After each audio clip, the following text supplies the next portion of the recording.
ఈ సృష్టి అంతట్లో దేవుడు నీకు మాత్రమే, నాకు మాత్రమే, మనకు మాత్రమే మాట్లాడే భాగ్యం ఇచ్చినాడు. అవునా కాదా? హల్లెలూయా. ఎవరైనా మాట్లాడతారా సృష్టిలో? పశువులు, జంతువులు, పక్షులు మాట్లాడతాయా? మాట్లాడవు కదా. హలో, మెలకువగా ఉన్న వాళ్ళు చెప్దామా, మాట్లాడతాయా? ఎగ్జామ్ రాస్తున్నావా? హల్లెలూయా. ఎవరు మాట్లాడరు కదా, ఏం మాట్లాడవు కదా. మనిషి మాత్రమే మాట్లాడతాడు కదా. అందుకే నా పోలిక నా సారూప్యం అని ఈ జంతువులన్నిటికీ పేర్లు పెట్టు, ఈ పక్షులకు పేర్లు పెట్టు, వీటన్నిటికీ పేర్లు పెట్టు. నేను మాట పలికి సృష్టించిన, నువ్వు మాట పలికి పేర్లు పెట్టు అన్నాడు మొదటి మనిషికి.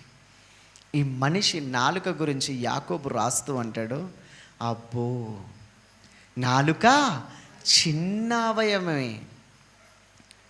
సామెతల్లో ఆయన రాస్తాడు, జీవ మరణములు నాలుక. హల్లెలూయా.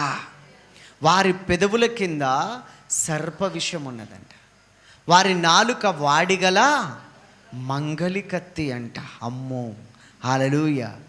నాలుక గురించి ఎంత పెద్ద చరిత్రనే ఉంది.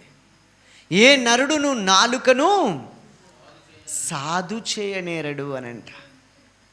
ఎంత పెద్ద పడవ చుక్కాని చేత తిప్పబడ్డట్లు, కారు చిచ్చు కారడివిని తగలబెట్టినట్లు ఈ చిన్న నాలుక జీవితాలను, కొంపల్ని ఏం చేస్తుందంట? కాల్చేస్తుందంట. హల్లెలూయా. నాలుక చిన్న అవయమైనను అది అదిరిపడుతుందంట. ఒక ఆయన అడిగినాడంట, బ్రదర్ ఆ ఊరు మంచిదేనా అని అన్నాడట. అంటే ఆయన సమాధానం చెప్పినాడంట, నీ నోరు మంచిదైతే ఆ ఊరు మంచిదే అని అన్నాడంట. అంత ఎక్కడ ఉంది? హల్లెలూయా. నరం లేని నాలుక అంటారు కదా, ప్రగల్భాలు పలుకుతారు కదా. అష్షూరు రాజు వచ్చి ఆ రాజు మీద, ఇశ్రాయేలు ప్రజల మీద ఆ సైన్యముతో వచ్చి ప్రగల్భాలు పలుకుతున్నాడు. ఎవరిని చూసి మీరు ఇంత బలం, ఎవరిని చూసి మీరు ఇంత ధైర్యంగా ఉన్నారు? హిజ్కియా మిమ్మల్ని విడిపిస్తాడు అనుకుంటున్నారా? యెహోవా నా చేతి నుండి మిమ్మల్ని విడిపిస్తాడు అనుకున్నారా? పొగరు పట్టిన మాటలాడండి. మీ దేవుడు కూడా మిమ్మల్ని నా చేతి నుంచి విడిపించలేడు.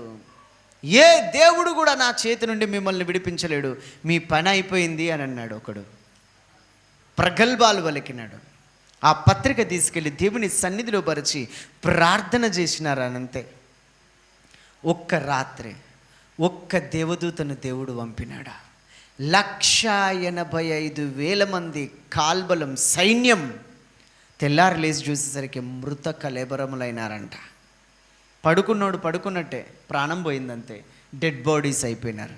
ఏ బలాన్ని బట్టి ప్రగల్భాలు పలికినాడో, ఏ సైన్యాన్ని చూసుకొని విర్రవీగినాడో, ఆ సైన్యం అంతా ఏమైపోయింది? శవాల్లాగా మారిపోయినాయి. దేవునికి స్తోత్రం. నోరు కదా. హల్లెలూయా. నోరు